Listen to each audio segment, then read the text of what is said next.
Writing it, getting into pre-production, filming it, and post-production has been tough. But I think maybe because post-production has been the most recent thing I leaned on that. But honestly, making independent film is a Herculean task the whole entire way through. And I really genuinely think it's just because I just got through post. What does it take to make a full feature film right here where you live and prove that your region can carry a real film economy?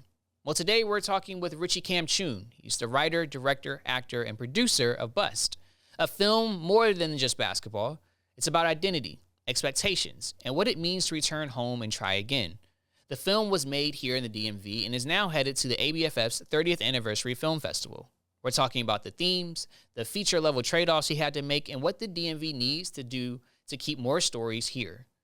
Produced by Allegory Productions, and we'll name this agency later, this is the opening scene with Cam Lawson and Richie Kamtchoum.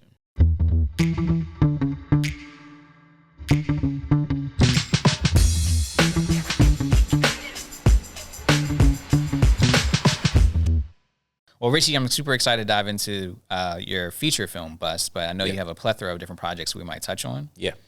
Before we even jump into that, I have a quick lightning round called Speed Slate of questions that might kind of help frame our conversations. Right. They're short. You get short answers, no deep thoughts into them. We'll just go quick, and then we'll dive into our actual conversation. Let's do it. All right, first one. Your main theme in one word for Bust. Man, that's a great kickoff point, man. You said in one word? In one word, if you can. Humanize. I love that. Hardest feature phase, either in the prep, the shooting, or the post? Post. The gap that you see in the DMV media ecosystem, is it stages, incentives, or coordination? Incentives. Finish in 3 words. Home means blank. Community that cares. Home means community that cares. Yeah. Biggest killer on an indie feature. Whew. Biggest killer. Okay. I have to be frank. Money. Okay. Like if you just run out of money or that, because that influences so many things. Yeah. Well, I want to dive into the theme for Bust, and I'm great that you brought up like the humanize, like that's the word that you landed on, because as much as it's a movie centered around basketball, and a redemption story, if you will, there is still so much of a human factor that shows up in all stories for sure, but I assume in Bust as well. How did you identify the human issue inside of this story, and how do you explore it? I think it's the crux of the story, because I actually did not know that the movie was going to be called Bust until maybe about halfway or even 3/4 of the way writing it. I just knew, having played the sport growing up and having always feeling like I did not live up to those personal expectations of mine, I needed closure with the story. With the game of basketball, which was my first love prior to transitioning into storytelling. And as I was writing it, I was okay. I'm writing about a character who is trying to come to terms, and it was like essentially an avatar for me. But I never played in the league, so the story of these people who did reach that mountaintop but were deemed failures, and I thought of like busts and people who did not live up to expectations. Funny enough, a little earlier when we were talking off camera about the Spurs and everything like that, I was actually writing it in the midst of like the Wembanyama hype, and I just kept thinking, yo, this kid is like legit an alien, as everyone calls him, but like what happens if he doesn't live up to expectations? What's interesting about that too, you're talking about Wemby, like a stature, the hype around it. One of your executive producers is Greg Oden. Yes. And so to think about like someone who had the hype, who came in number one pick, and at this point it's just like, what happens? Right. I'm curious like how that even relationship came about, but then also like how when you're writing these stories, are you thinking about players like him at that point? So as I'm writing it, the Wemby hype is at its all-time high, and I just kept thinking, this is a lot, and I just started appreciating LeBron so much more, because I'm like, I don't know how he dealt with this. Then two, I was like, okay, if he does not live up to this hype, he's just gonna walk around 7'6", and like people are gonna call him a bust, and it's like, how do you live a life like that, right? He would be dehumanized at every standpoint. It's just like, I want to take pictures with the tall guy, and you're the tall guy that was supposed to be the GOAT, and you're not that anymore, right? And so he was actually a big influence during the writing process. I was thinking about what happens if he didn't live up to it. I'm very grateful to say that thus far he has, and it looks like he will continue to do so. And so as I was writing it, I'm thinking, although I don't relate to this experience, how can I tie in the real life experience? And so I started to think of like people who we would consider busts. But I was thinking about every sport. I was thinking about obviously basketball, but I was like, the way this transcends and ties in what I'm trying to say is to bring in soccer. So Freddie Adu, who played here for DC United, I was like, I'm trying to get him in the film. I want to get Ryan Leaf, quarterback. I want to get Jamarcus Russell, right? I didn't know too much about baseball, but I'm looking into like baseball players who they considered busts. So I was looking at it from all walks of life because I want everyone to be able to come into the story. And Greg was one of the principal basketball guys. Without saying too much about the film, I wanted a scene where all of these characters get to talk about what this term means to them. And, you know, and also without saying names, maybe I will at some point, a few people said no, a few people were interested, a few people didn't get back to me, and a few people were outright like angry that I reached out because they want to get away from that term so bad. And they were like, this is disrespectful that you even reached out. So did those types of responses also feed into, again, like the theme that you sit with is like humanizing? Yeah, it made me realize swath of responses. I was telling people like, I don't know why this person is tripping. Like I'm trying to humanize them, but from their perspective, all they know is that another person is reaching out in regards to this term bust. Yeah. And doesn't see like the person. Like you're like, no, you're not reaching out to me, said athlete or said person who now is a husband and you're reaching out in regards to this thing that is going to be a part of, you know, it's going to hang over my head the entirety of my life. With all that being said, I reached out to Greg via cold email. He was working at Butler at the time as an assistant coach. So, you know, athletes at these colleges, hack for anyone out there, they have their emails there. So I reached out, I'm like, okay, Greg Oden at Butler, whatever his email was at the time. And I'm like, hey, I'm doing this movie. And he's like, send it over to my team. He responds in like 2 days, you know, nothing even wild. His team is like, hey, we saw the deck. You know, Greg wants to get away from the word bust. So could we change the title of the movie? I was like, unfortunately, no, because it's all about humanizing. It's almost like we have to take this word back, right? Not to make it seem like it's a bigger deal than it is or compare it to any other historically like evil terms. But to me, like the gravity of that for you, for someone who is a bust, it probably feels as heavy as some other things, right? Yeah. And once I explained that to them, we got on a call. I was like, Greg's in.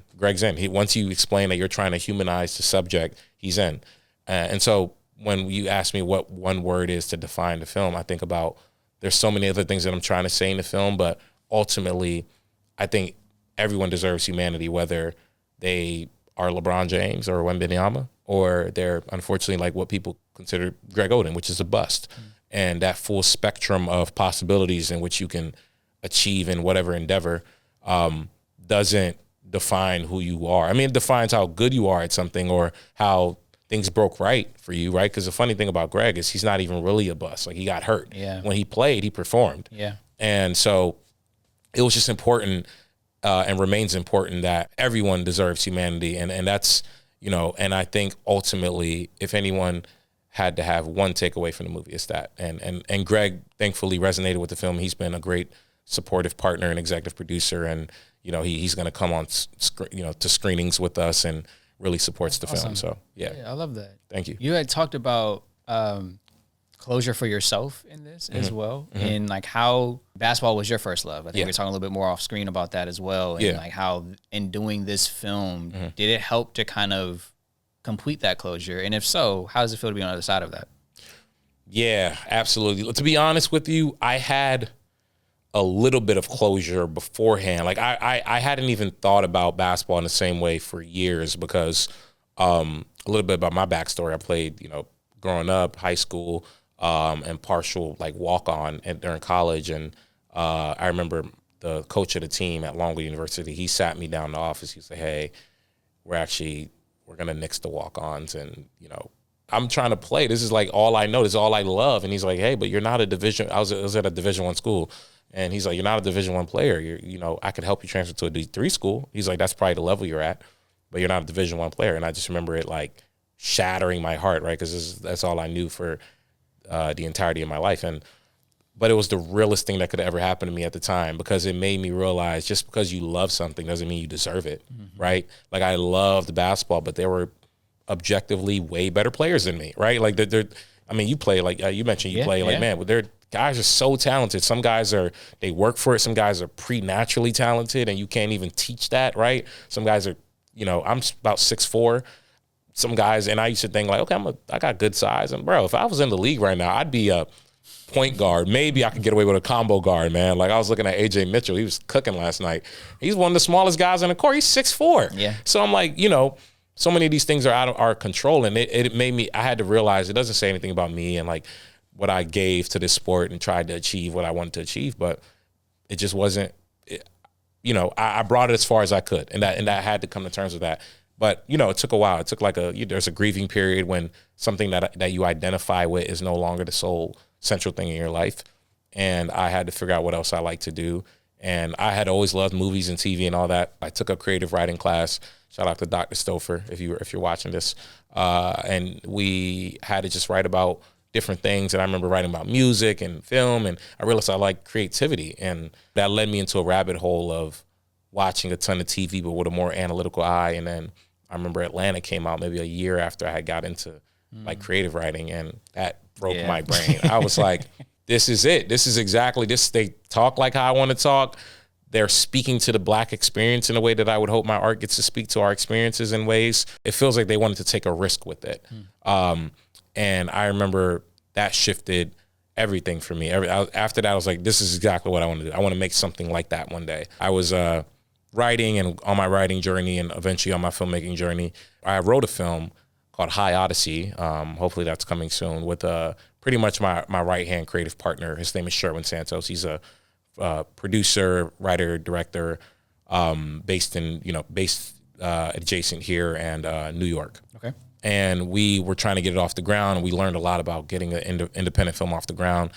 To be honest, like, I don't know if Bus comes out, or the process for Bus is what it is, if we don't go through those trial and errors. And long story short, we did not get to film High Odyssey because, again, money, as I knew, is the crux of the issue, and all these logistics that just couldn't come together. And Sherwin didn't want to, he was going to direct that film. I co-wrote it, so he was going to direct it. He was like, I don't want to compromise on my vision, so we'll just wait. We'll just wait until we can do it. But I had that hunger. I was like, I really want to make a film. And it's like, well, I always wanted to tell my basketball story. Maybe this is the right time. And so as I was writing it, the feelings came back up, and I was like, oh, I need to make this story to really have closure. So it was almost like there was some closure, but until I confronted it head on, that was when I really had closure. And it took me about 6 months to write the film. And then, we've obviously made the film and are on the verge of hopefully releasing it soon here. But now that I've gone through this process and I'm talking about it with folks like you, I do have closure. I'm actually really excited to dive into something non-basketball related after this, because I've been in basketball land for the last 3 years. I love the sport and I'll always watch. But I think I was going to ask you if you want to do another project on basketball. Well, here's the thing. Hey, if I could always mine something, and I could. It's funny enough. I like Bus is a complete story in the sense of beginning, middle, end. But I always think about, like, is there a way to revisit the world maybe, or characters that are within the world. So if there's interest, or if I'm ever intrigued, I would never close the book completely on that. I would imagine a lot of artists, regardless of how much they loved or wanted to tell a story, once they've told that story, they're just eager to tell something else, because you live in it so long, at least for projects that take the length of time that a film or a show or something like that takes. How long did this one take? I know you just mentioned 6 months for it to be wrote, and to a point where you feel like you're ready to actually shoot it, and from shoot to post. Like, how long was that journey? 3 years, which is actually relatively quick compared to, I think, the process for a lot of independent films. Partly for me is because of how eager I wanted to get the story out. But 3 years from writing it in 2023, filming it at the end of 2024 into 2025. Post for about a year, and then we've been on the starting the festival journey. You mentioned even just in your answer for the speed slate of money being one of the biggest killers for indie films. I'm not sure if you're able to talk about like how you're able to finance this. Yeah, I do think that's important to, if you're able to cover it, think about. Absolutely, yeah. I mean, I'll be honest. a good majority of it is self-finance. You know, for me, that you have to come to terms with that, like how bad you want to tell a story, and if you have the means to any extent, you know. So I self-finance a lot of it, but I also want to shout out all the people who donated to our, we ran Indiegogo, actually, not Kickstarter. And it was a lesson that we learned from the High Odyssey Kickstarter. Because Kickstarter, if you don't reach your full goal, you don't get any of the money. And so that was one of the reasons why we couldn't do High Odyssey, because we had set a goal too high. We did raise some money, and that could have been really helpful, but because we didn't reach our goal, we didn't get any of it. So it's like, okay, we were starting from scratch again, and we didn't want to run another thing because people were they might start looking at you like, again, you want money again? Right. You know, we ain't want the side eyes. So we ran an Indiegogo, and Indiegogo allows you to collect whatever you raise. I don't even think you set a goal. You just like, man, get help. This project. Yeah, if you can. So we raised about, I want to say like $6,000 or $7,000 there. Again, I put in a good chunk of the money, and then I just had like family and friends who would like, you need $500 here, you need $500 there. I honestly, like, it's not even that I'm trying to be vague, but I can't even remember exact little amounts that like people would help me out. But I just remember I'd be in a pinch where I'm like, oh, dang, I got to get this location. It costs this much. And, you know, my sister, who's a producer on the film, or like my mom, or somebody would just, here's this, here's that, right? And so you get like, you know, a few thousand from people just pitching in. That was enough to get us through the production. We did have to do pickup days, but that got us through like the scheduled production. Sherwin did find an investor who's our executive producer on the film, because he's produced for films, and he's good at like at least getting someone to have the conversation with you. Yeah. So they at least, like, he had the conversation. He saw some of the footage that we shot, and he was like, you know, he put in the rest of what we needed to at least get through production, and then again, I've been piecemealing it through like post-production. So thankfully I work, you know, a 9 to 5. And right now, you know, I was able to cover a lot. But I also have, you know, I have to be completely honest here. I have a wonderful team of like post-production people and other people who worked on the film. Sherwin, Dylan, I want to shout him out. He was our first AC, who we've worked with them on our other shows, which I'm sure we'll talk about, like Mondays, Night School, and I've built like genuine friendships with them. A Hack is filming in the wintertime because they don't have a lot of productions. So they're like, you know what, yeah, you know, let's hang out on set for about, you know, 2 weeks, because I ain't got a lot going on. But if they got a lot going on, they'd be like, I love you, bro, but I got to get to this money, you know? Yeah. And so thankfully, and if I had written Bust to be a summertime movie, and I wanted to have outdoor basketball scenes, and they was like, brother, you gotta move this to the winter, because if you ain't about to pay me much, that's the only time I could do it. So we filmed in the winter mainly. Most of the people on the film have been paid out already, but a few core people who have allowed me to like piecemeal pay them, or just like, man, just wait until, you know, another time, or get it another time, you know. But that doesn't happen if I don't have genuine friendships with these people. Yeah, real community at that point. Real community. Yeah. Community is care. Not just asking for money and then dipping out. Yes, exactly. And also getting to know you from that standpoint as well. You mentioned just the different phases just now. And I'm curious, in your answer, you had talked about post was your toughest. Now, you talked about how you got through the writing, the shooting, and then you started to piecemeal some stuff on the back end. What about post was tough for you? I mean, it was all hard, but post-production, I remember once we got through production, principal production, as they say, the principal photography, we still had to do like pickup days, and we still had to do scenes that we just didn't even shoot yet. I just remember, okay, we have to find more money. Thankfully, we got the investor, but that was money that I was like, okay, if we get this investor, that'll go to post. But because there was other things we had to still film, it had to go to filming. So I had thought the investor that we brought on, the money that he was able to give to us was going to go towards mainly post-production, but because a lot of it had to go to finishing up things, or, you know, reshooting something, you know, we still had to find money. So that's where we just had to piecemeal it, and, you know, I pay folks on the team and they work on it for a little bit. But, you know, even with these people being great friends of mine now, they still have to make a living, and they still have you know, some of them have families and things like that. I think if we had the means, the movie probably would have been finished maybe 6 or 8 months earlier, but because we just had to figure things out as we went, it just took a little bit longer. And so all the process was tough, like writing it, you know, getting into pre-production, filming it and post-production has been tough. But I think maybe because post-production has been the most recent thing, I leaned on that. But honestly, making independent film is a Herculean task the whole entire way through. And I really genuinely think it's just because I just got through post. I wore a lot of hats, and it was genuinely an exhaustive process. But it's also been so fun because I've got to see the movie evolve, and I've worked with our editor, shout out to him, Kai Keefe, really closely, Sage, our colorist, and my boy Marcus, who's my sound designer.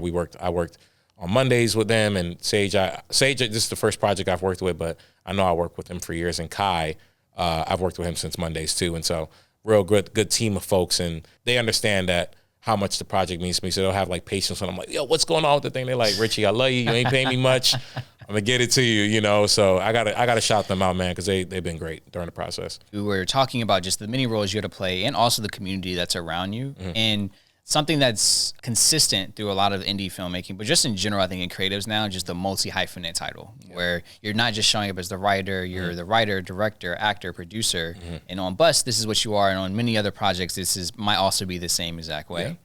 I'm curious, like, for you at least, and especially when it came to Bust, we'll keep that experience singular. Was it out of necessity, or was it out of the desire to do all those different parts? Yes, specifically for Bust, it was out of desire solely because it was emblematic of my life as possible, even though it's not like a one-to-one autobiography. So I knew I wanted to play the titular character, and I had a huge inspiration at the time of the film was the Rocky films. And I remembered Stallone, he actually wanted to write, direct, and act in the first film. He had written the film. He had saw a Muhammad Ali fight, and he was like, I'm going to write Rocky. He wrote in like 2 weeks, which is insane to me. After writing Bust, that took me 6 months. I'm like, how did you write that in 2 weeks? And Rocky's one of the greatest films of all time. And then it wasn't until Rocky IV, where he's one of the biggest stars in the world, that they're like, all right, you can do whatever you want, man. This franchise is making $300 million a movie. Do whatever you want. Right. And they let him do it, right?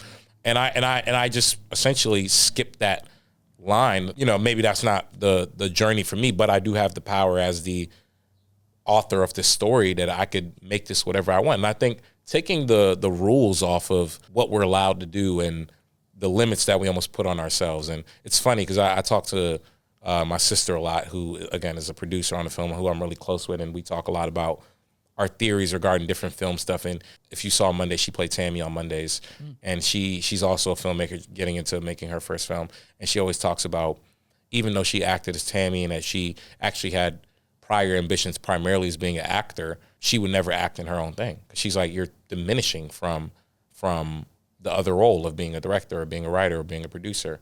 Did you feel that? I don't think it diminished. Hopefully, folks see this film. Hopefully, I don't know. Maybe I'm biased, but I was dogged tired, and I'll probably never do it again. Okay. Like it is very much. It's just the most exhaustive thing you could do, is to wear all of these hats. So in indie film, it is partly out of necessity, but with this particular story, I probably could have found a great 6'5" guy to play Bust or something like that. But I was like, man, I have to act in this story, and I worked with an acting teacher because I don't consider myself an actor first in the way Stallone did, or in the way other people who've written, directed, and acted in their films. I consider myself a writer first, director second, actor third. Yeah, because again, what I fell in love with initially was writing. So even though I do all three, and I commit as much time to all three, I think at my heart, at my core, before anything else, I write. Who knows what the future holds? So I'll never say never. Right now, I don't imagine myself doing something like that again. But I also don't know if another story will pull that out of me to do it again. So it was a little bit out of necessity, but mainly out of, I really want to tell this story in the way that I've been seeing it in my head. And some of that could still be considered a necessity. Like you felt like you had to be in that space, in that. Good point. Yeah. So it almost could be like a dual. That's maybe that's the question is just like, that's just a little different. I've been grappling with this for 3 years, and I'll get the questions every now and again. Now, what was it like wearing out three? Why'd you do it? And I never thought about that framing. I'm gonna steal this answer and say it was out of necessity, because in my head it necessitated that I do all these things. Yeah, that I showed up in all these ways. So even something that actually caught my eye, my ear wasn't necessarily how you aligned with those roles in priority from writer, director, actor. It was the fact that you said you spent money on an acting coach. Yes. And you felt it was that important. Yes. And again, we talk about like money being important when it comes to indie films. Like you have to be very judicious of where you actually spread it around. Right. And I am curious, like where and how, like what was the one thing that you felt like you spent money on that was the most crucial? Some people might skip, but it became a crucial line item for you all. And it may not be the acting coach thing, but it really did pique my ear of just like, if you don't get the acting coach, maybe your performance coming across on screen is, as much as you might have lived part of that story, it doesn't actually come across as genuine as possibly could in an acting coach. So I'll praise the question of just like, in your going back and you're telling the story, what was something that you're like, I'm so glad we spent money on this because X? So many things, honestly. Like, I remember, and it really is hard to pinpoint because you mentioned the acting coach, so I'll start there. I'm in 90% of the film as a titular character, and so I knew, hey, especially if you want to put that on, if you want to wear that hat and say, okay, you want to be the actor, then at least give it the respect it deserves. I respect every role that's a part of making a movie. And when I say role, I mean every hat that someone wears, from the PA up to the director. You don't make a movie, and anyone will say this. I promise I'm not saying this to pander to people's sympathy or like, oh man, yeah, man, indie film. No, I mean every person who makes a film would say this exact same thing. You don't make a movie without every single person that's on that set. That includes actors. Actors, funny enough, I feel like before you know a lot about the film industry, actors get most of the praise, right? Because they're who you see on screen. Then the more you get into it, you almost, unfortunately, kind of get a little jaded towards it because you're like, well, you're getting all the credit, but it's these below the line people who are the reason why you make a film. But I've come back around to it, and this is before Bust. No, actors deserve they're putting a lot into it. It's there. I've worked with actors, and it was the reason why I was hesitant to call myself an actor for so long, because I was like, well, damn, have I put in this work to even consider myself? Because I go by the work first. And there's people that, man, they went to film school, they studied at this prestigious studio, or like my cousin who lives out in LA, his name's Stefan, they're reading like so many things all day. They're watching every single thing that they can to mimic that. They're going to so many auditions, man. They're putting hours, the same hours in that you put in to produce this, the same hours that a gaffer spends to light something. So I had to learn how to relearn how to appreciate the craft of acting. And it made me realize I cannot, as someone who isn't a trained actor, at the very least, you can get yourself an acting coach to try to give your, I just believe in putting your best foot forward, bro. And I just wanted to put my best foot forward. And I knew the way to do that was to at least have some formal training to give it a go. And I hope that's what I did on it. And it's the same thing with every aspect. When I mentioned the reshoots or we have to get this scene, I remember I was like kind of writing things that I was like, okay, maybe we can avoid it. And I would have conversations with Sherwin. Does this take away from the story though if we don't have it?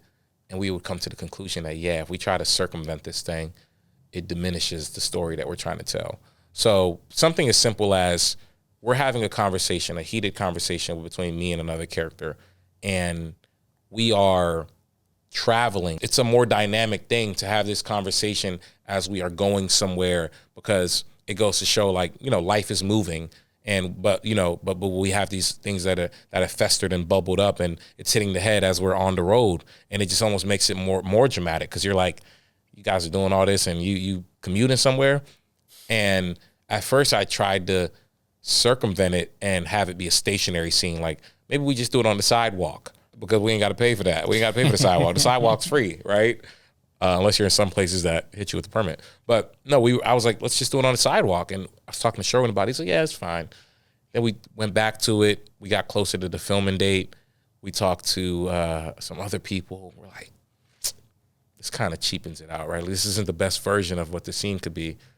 And so we were like, we gotta buy like a rig thing to mount onto the car so that we can do that while you're driving all throughout DC. Like, we filmed it as we're driving all, throughout, and did what we had to do, like asking such and such here and there. Shout out to actually my good friend Grace, actually just sent me all the money for it. She was like, here's the money for the rig, and bought the rig, and then we had the crew for a day because we just have to get this scene.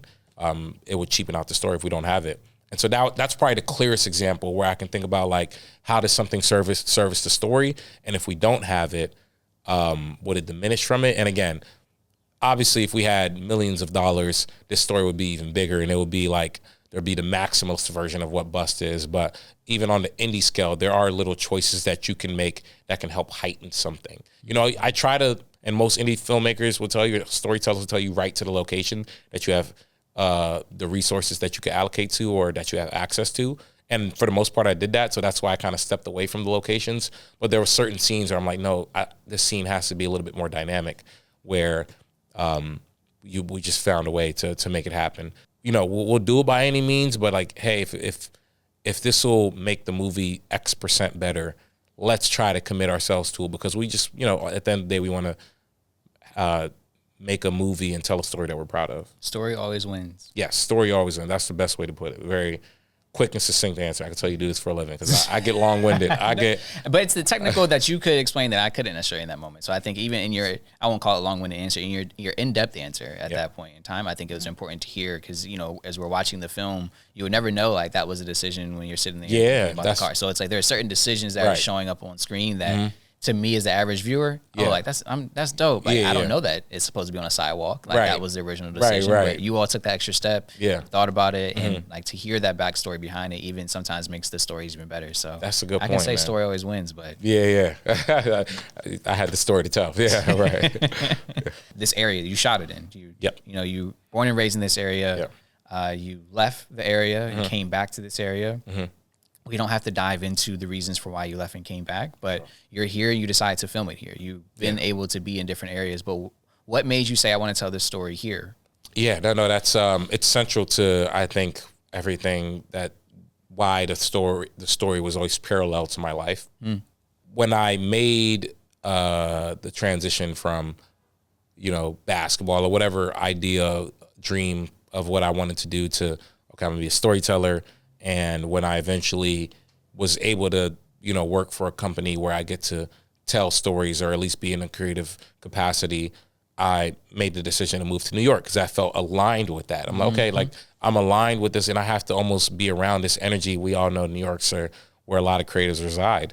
After spending, you know, close to 5 years there, I realized, wait, I don't need a city to validate the fact that I do this, the fact that I'm a creative person. I was like, there's just no way I'm filming this movie in New York. Well, one, it'd be way more expensive. And I don't know if we get the film done in New York, if I'm being 100% transparent. I'll be 100% transparent there. But two, I came to the realization that this is a story that mirrors my life. And so I made the decision to leave New York City, Bust, you know, just give a log line. This doesn't give anything away. The film is about the character whose name is Bust going back home to attempt to come back to play pro again. And so the character's going back home, and the character's from the DMV area, DC. So, and simultaneously, I was going back home to make the film.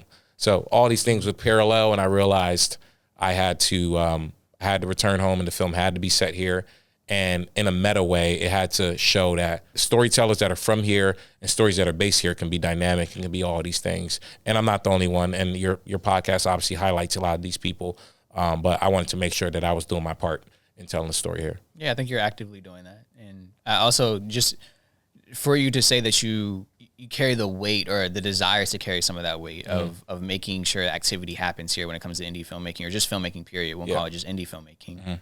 What are your thoughts around what this area needs to make that happen more regularly? What do you feel like they might really need? Maybe just one thing. It could need multiple. But what's that one thing that you think that it really needs for it to happen regularly? And if you can give an example. I think infrastructure. If I had to pinpoint it to something, infrastructure is influenced by money, and it's influenced by just like the landscape of things, right? So I think the reason that the DMV area doesn't have as much film activity as it could, it does have a lot. Shout out to the DC Film Office. They actually came out to the Bust premiere and showed a ton of love, and actually learned a lot more about what DC Film Office is doing for the area. And I know there's a lot of people trying to make it to where we have more of that infrastructure. But something like this, you have people spotlighting DMV filmmakers. You have grants and programs for DMV. That's all infrastructure to incentivize people to stay in the area to make their thing. So you have to allocate more money to that. That comes from different tax funds and things like that. But you know, money needs to be there. Otherwise, folks would be like, well, okay, let me just go to Atlanta because that's where there's a more robust industry, or go to LA or wherever, right? You know, the industry is actually moving away from LA a bit. But to that same token, people still feel like they have to go there, or they'll go to other places where they have more tax breaks for films, you know, like Louisiana. There's studios opening up there, or New Mexico. Jersey's on its way as well. Jersey's on its way up. So you have something like that, which I think we can continue to get better at. And that's why I'm advocating not only for this show, but just for me even saying, like, no, I'm from here and I wanted to make the film here. And I want to continue to make things here, because think about like Oakland, which has become like a real hub. And, you know, you have Ryan Coogler, you have Boots Riley, you have Joe Talbot, who made Last Black Man in San Francisco. Like, I just remember in the late 2010s into this decade, there were so many stories based in Oakland, the Bay Area. I'm like, where are all these people coming from? But, you know, they were probably always there, and they just, momentum happens, a few people catch some breaks, and then maybe money starts to get poured into there because people are realizing. And so I think it's a similar thing for us. Like, the DMV's at kind of like an inflection point where I feel like it's very lively. Like, it's, you know, like there's a lot of young Black professionals here. There's so many different groups and things that are trying to do a lot for the area. And I think on the same token, you know, for us in our industry and just media in general, I think it's just like actively promoting it and building infrastructure. Just like in your thought, and it doesn't have to be one lane, but I'm just curious, do you feel like the DMV, I think about not just DC, but I think of Maryland, and not when I say the DMV, I don't like to mean to exclude Baltimore. I mean Maryland as a whole. Yeah. Do you feel like there's a specific lane that has to be built out, or that it can continue to build out this large swath of documentary, narrative, shorts, and series and the likes? Nah, man, I don't think we have to build out a lane. I think you just need to let creative people rock. Like, I think if you promote creativity, you give infrastructure for creativity, there's programs set up in place, right? Like, I remember in college, I was doing this thing way back when to actually talk about how to make filmmaking in the DMV more accessible, or storytelling in the DMV more accessible. And we talked about having like this, almost like this incubation program where it was this like $1 million proposal that we were proposing. And we're like, this amount of money would go towards like subsidized housing, and you'll provide, you know, just baseline meals and things like that. Maybe they still have to get a job, but like they have their living taken care of, and you're allocating a fee for, like, it was going to be just like a creative, almost like residential zone. So you're going to allocate some money to this art project or a film or an album or whatever the case may be. And it'll be like a rotating thing. So, you know, you couldn't necessarily abuse it, but you stay there maybe like 2 years while you work on your big thing. So that was an example. But I think even, you know, just having people knowing that they're taken care of, because that's the thing that discourages so many artists and I guess particularly filmmakers for what I do, is the fact that, like, well, I have to tend to this other thing. Like, I don't even have time. I would never want to feel like someone feels like they have to tell a particular kind of story. I think when people feel encouraged to tell any type of stories, when you get the best stories. You know, people are so creative, man.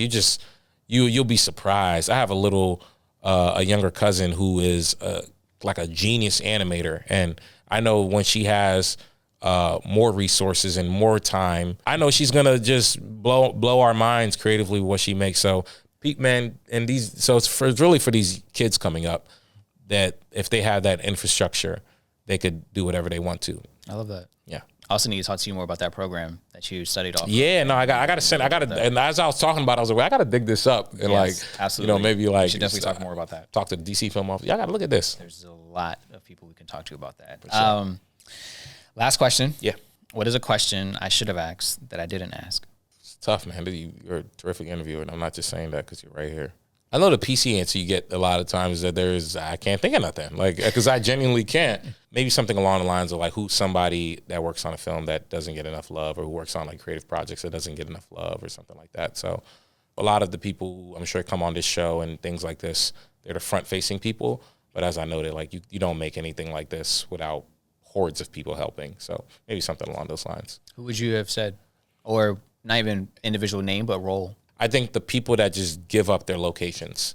Like when you're doing something and you really can't pay and they're like, you can film here. Because otherwise, where you going to film?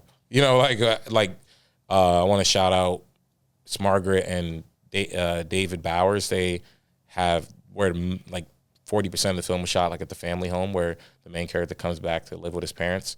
They open up their place to us. We filmed there for like a week and a half. Like if they don't, you know, where's the movie at that point, right? And so them, and then, you know, you have other folks, my boy Biz, he opened up his place that served as like bus apartment. So, you know, on the indie level, you really need a lot of favors. So the people that are giving out those favors are people that I wanted to shout out. And I'm sure I miss folks and I apologize, but I think it's important that these people continue to get more love and more admiration because they truly deserve it. And as long as I have a microphone in my face, I want to make sure that I continue to try to do that more often. Because I realize in starting to talk and promote this film that I have to talk about myself so much. And I understood, and I knew what that going into it, right? Like it's a story that I wanted to tell.